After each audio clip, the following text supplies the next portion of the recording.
അപ്പോൾ ഇന്നത്തെ നമ്മുടെ റെസിപ്പി നല്ല സോഫ്റ്റ് ആയിട്ടുള്ള ഇഡ്ഡലിയുടെ റെസിപ്പിയാണ്. നല്ല പൂ പോലുള്ള ഇഡ്ഡലി. അപ്പോൾ നമുക്ക് എങ്ങനെ ഉണ്ടാക്കുന്നതെന്ന് നോക്കിയാലോ. ആദ്യം നമുക്ക് നമ്മുടെ അരി ഉഴുന്നൊക്കെ ഒന്ന് വെള്ളത്തിലിടാം. ഞാനൊരു പാത്രത്തിലേക്ക് ഒരു 2 കപ്പ് ഇഡ്ഡലി റൈസ് ഇട്ട് കൊടുക്കുവാണ്. ഇഡ്ഡലി റൈസിന് പകരം നിങ്ങൾക്ക് പച്ചരി വേണമെങ്കിൽ യൂസ് ചെയ്യാം. 2 കപ്പ് ഇഡ്ഡലി റൈസ് ഇത് മാറ്റി വയ്ക്കാം. പിന്നെ നമുക്ക് വേണ്ടത് ഉഴുന്നാണ്. ഉഴുന്നൊരു 3/4 കപ്പോളം എടുത്തിട്ടുണ്ട്. 3/4 കപ്പ് നിറച്ചും വേണ്ട.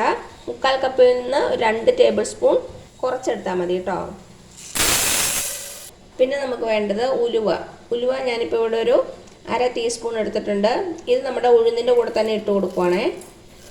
അവസാനമായിട്ട് നമുക്ക് വേണ്ട ഒരു 4 ടേബിൾ സ്പൂൺ ചൗവരി എന്ന് പറഞ്ഞാൽ സാബുദാന. അപ്പം 4 ടേബിൾ സ്പൂൺ ഇട്ട് കൊടുത്തിട്ടുണ്ട്.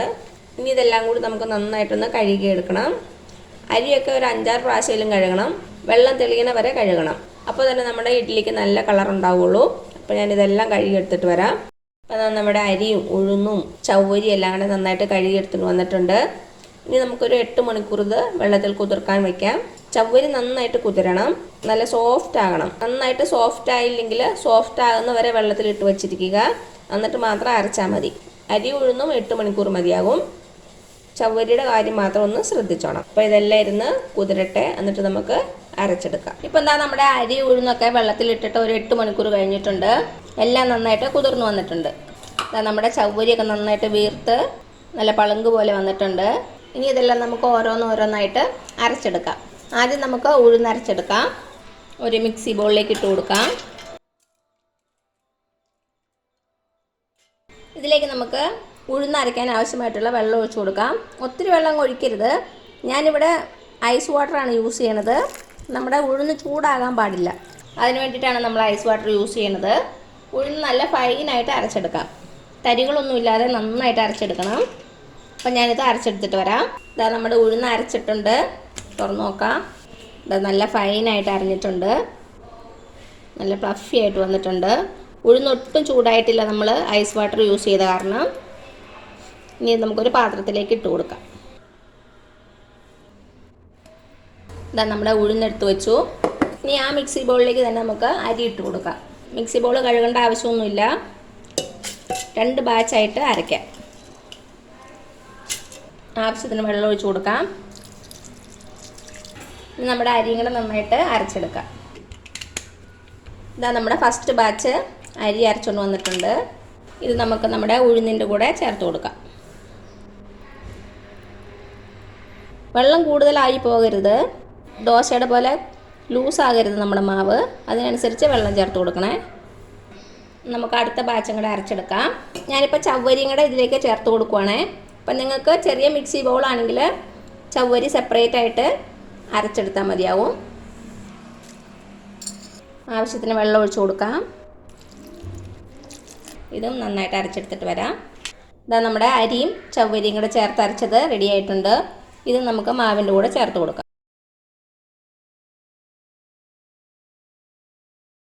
ഇതിലേക്ക് ഇനി ആവശ്യത്തിനുള്ള ഉപ്പ് ചേർത്ത് കൊടുക്കാം. ഉപ്പ് ചേർത്ത് കൊടുത്തിട്ടുണ്ട്. ഇനി കൈ വെച്ച് തന്നെ നന്നായിട്ട് മിക്സ് ചെയ്ത് കൊടുക്കാം.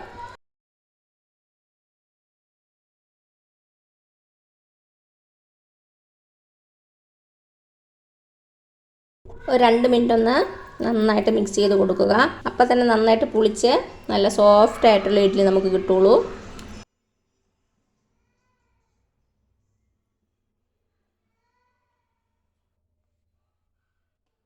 അപ്പം നന്നായിട്ട് മിക്സ് ചെയ്ത് കൊടുത്തു.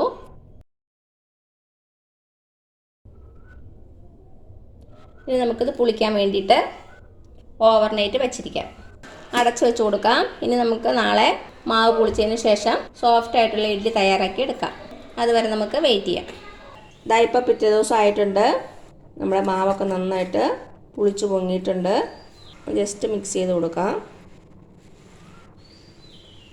ഉപ്പൊക്കെ ഒന്ന് ചെക്ക് ചെയ്ത് നോക്കണം. കുറവാണെങ്കിൽ ചേർത്ത് കൊടുക്കാം.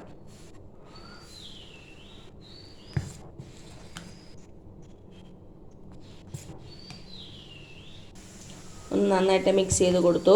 ഇനി നമുക്ക് ഇഡ്ഡലി ഉണ്ടാക്കിയെടുക്കാം. ആദ്യം ഇഡ്ഡലി പാത്രത്തിൽ തട്ടിലേക്ക് കുറച്ച് എണ്ണ ഒന്ന് പരട്ടി കൊടുക്കാം.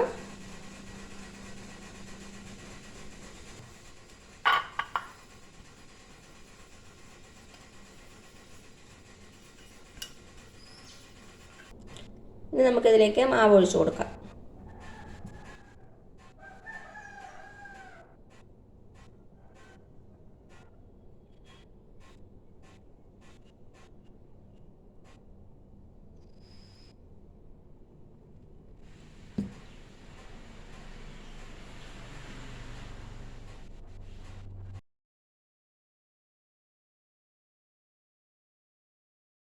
അപ്പം എന്താ മാവൊക്കെ ഒഴിച്ചു കൊടുത്തു.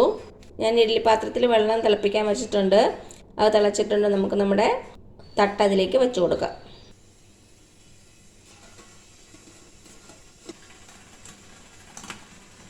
നമ്മുടെ ഇഡ്ഡലി തട്ട് വെച്ച് കൊടുത്തിട്ടുണ്ട്. ഇനി നമുക്ക് അടച്ച് വെച്ച് കൊടുക്കാം. അടച്ച് വെച്ചിട്ട് ഒരു 10 മിനിറ്റ് നമുക്ക് വേവിക്കാം. അപ്പോഴേക്കും നമ്മുടെ ഇഡ്ഡലി നന്നായിട്ട് വെന്തിട്ടുണ്ടാവും.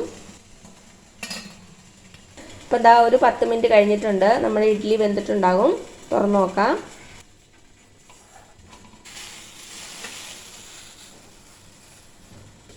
ഒന്ന് ചെക്ക് ചെയ്ത് നോക്കാം. ക്ലീനായിട്ട് വന്നിട്ടുണ്ട്. ഇഡ്ഡലി വെന്തിട്ടുണ്ട്. നമുക്കിത് പുറത്തെടുത്ത് വയ്ക്കാം.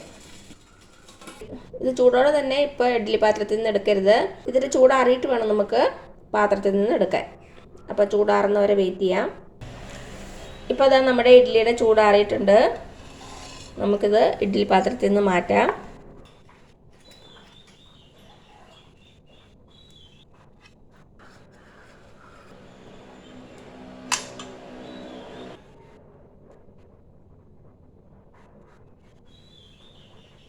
ഇതാ നമ്മുടെ സോഫ്റ്റ് ആയിട്ടുള്ള ഇഡ്ഡലി റെഡി ആയിട്ടുണ്ട്.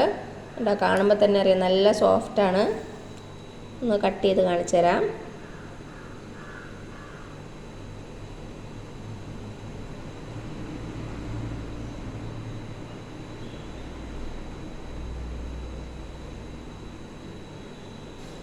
അപ്പോൾ എല്ലാവരും ഒന്ന് ട്രൈ ചെയ്ത് നോക്കുക. എന്നിട്ട് അഭിപ്രായങ്ങളൊന്നും അറിയിക്കാൻ മറക്കരുത്. അപ്പോൾ ഈ വീഡിയോ ഇഷ്ടമായാൽ താഴെ കാണുന്ന ചുമന്ന സബ്സ്ക്രൈബ് ബട്ടണിലൊന്ന് പ്രസ് ചെയ്ത് സപ്പോർട്ട് ചെയ്യണേ. അപ്പോൾ തൊട്ടടുത്തൊരു ബെല്ലൈക്കൺ വരും. അതുകൂടെ പ്രസ് ചെയ്ത് ഓൾ എന്നുള്ള ഓപ്ഷൻ കൊടുക്കുക. ഇനി പുതിയ റെസിപ്പി ആയിട്ട് വരുന്നവരേക്കും thank you so much. By.